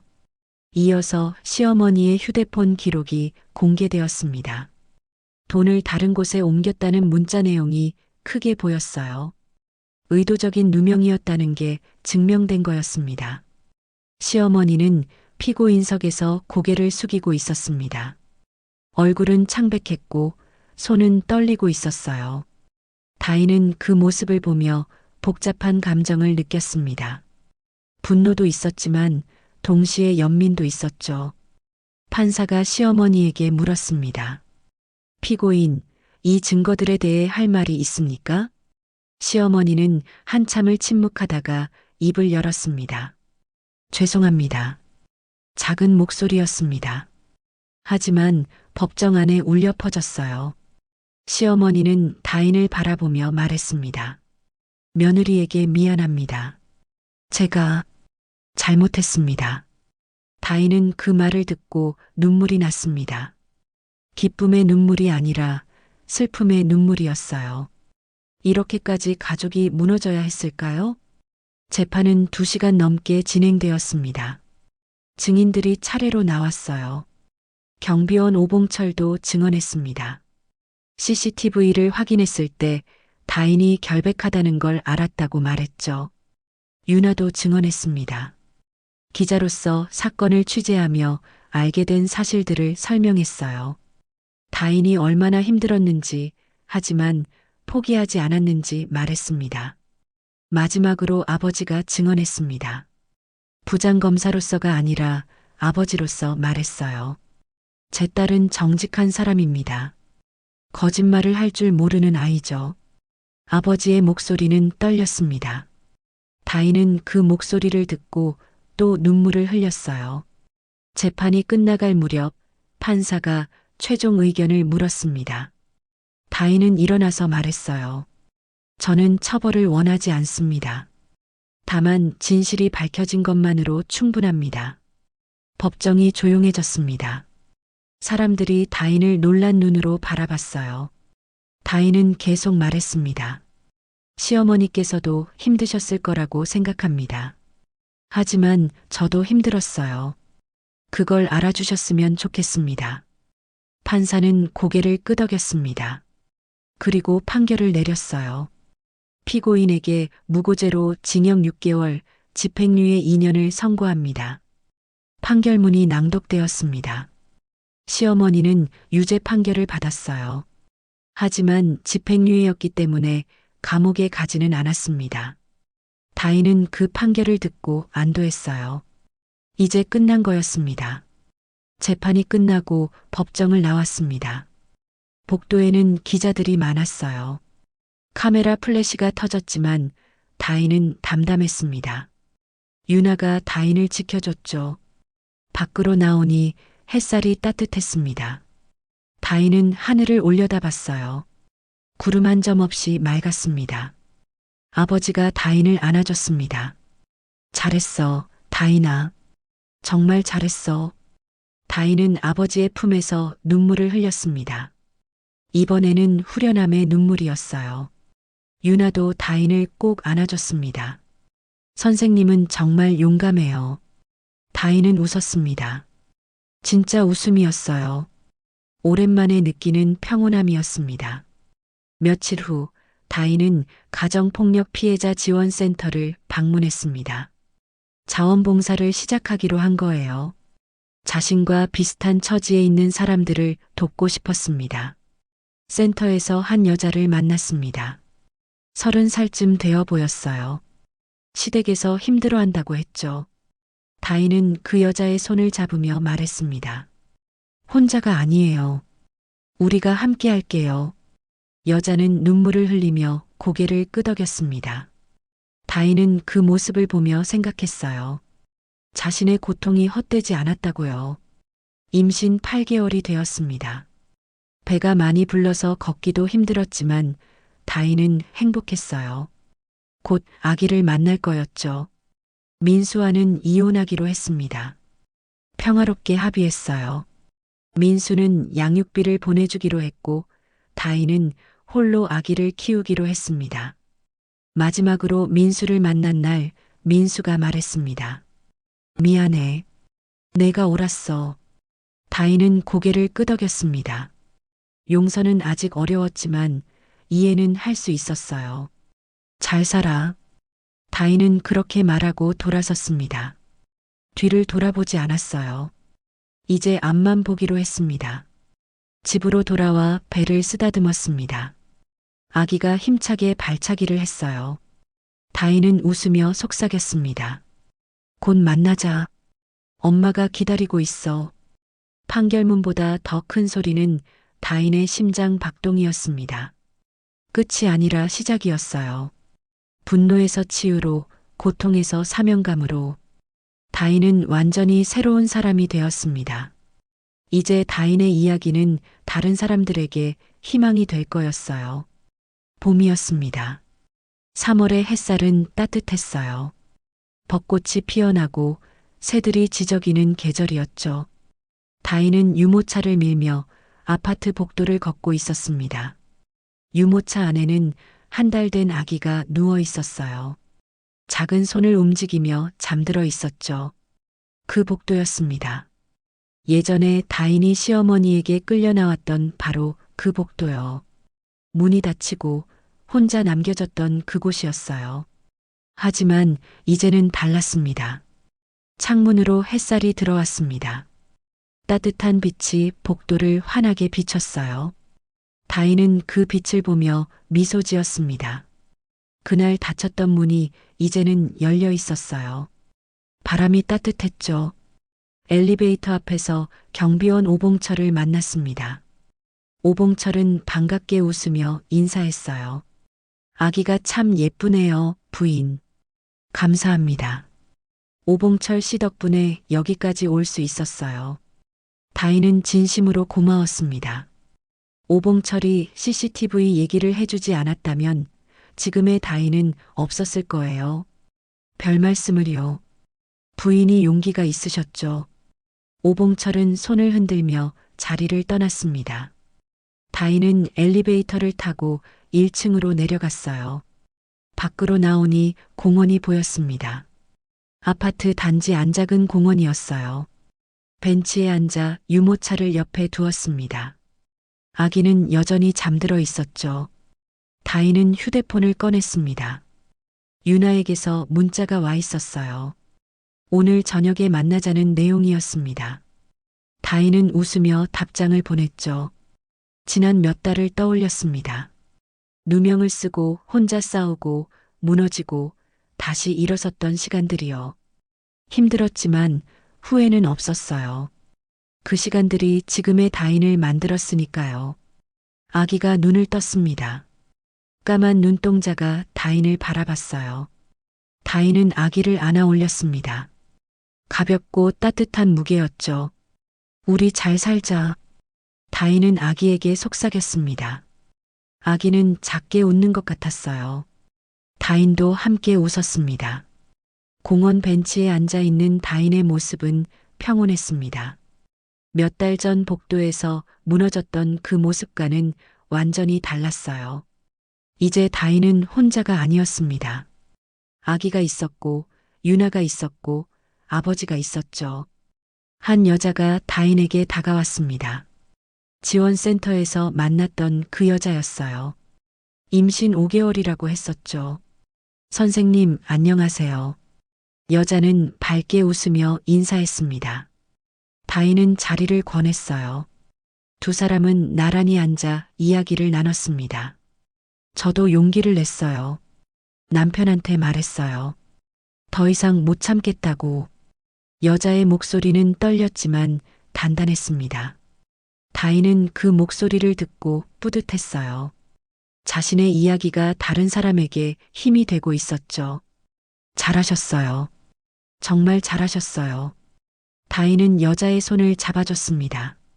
여자는 눈물을 흘렸어요. 하지만 웃고 있었습니다. 두 사람은 한참을 이야기했습니다. 여자는 다인에게 조언을 구했고 다인은 자신의 경험을 나눴어요. 그 시간이 다인에게는 치유였습니다. 여자가 떠나고 다인은 다시 혼자 남았습니다. 아기를 유모차에 눕히고 천천히 걸었어요. 공원길을 따라 걸으며 나무들을 바라봤죠. 새싹이 돋아나고 있었습니다.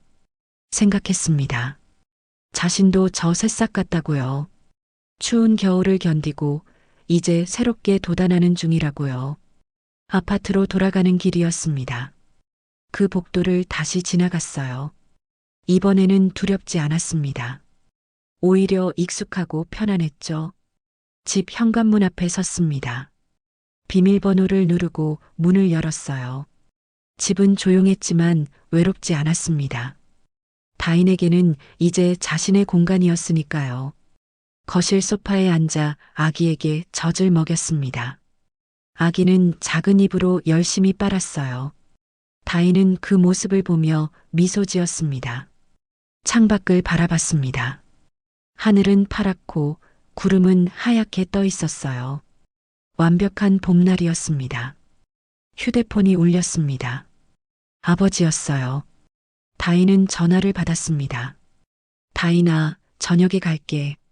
손녀 얼굴 보고 싶어서. 아버지의 목소리는 밝았습니다. 다인은 웃으며 대답했어요. 네, 아빠. 기다릴게요. 전화를 끊고 다인은 아기를 바라봤습니다. 아기는 배부른지 잠들고 있었어요. 평화로운 얼굴이었죠. 다인은 생각했습니다. 그날 닫혔던 문이 이제는 열려 있다고요. 바람이 따뜻하다고요. 그리고 자신은 살아있다고요. 절망에서 평온으로. 다인은 완전히 새로운 삶을 시작했습니다. 과거의 고통은 이제 다인을 단단하게 만든 경험이 되었어요. 앞으로 어떤 일이 있어도 다인은 무너지지 않을 거였습니다. 유모차를 밀며 복도를 걷는 다인의 뒷모습은 당당했습니다. 더 이상 숨지 않는 사람이었죠. 진실을 지킨 사람이었고 용기를 낸 사람이었어요. 햇살이 다인의 어깨를 비쳤습니다. 따뜻하고 부드러운 빛이었어요. 다인은 그 빛 속에서 걸어갔습니다. 앞으로, 계속 앞으로요. 그날 닫혔던 문이 이제는 열려 있었습니다. 바람이 따뜻했습니다. 그리고 다인은 살아 있었습니다. 오늘의 사연 이야기 어떠셨나요? 마음에 와닿으셨다면 소중한 주변 분들에게 공유해 주세요. 구독과 좋아요로 응원해 주시고 항상 건강하시고 행복하세요.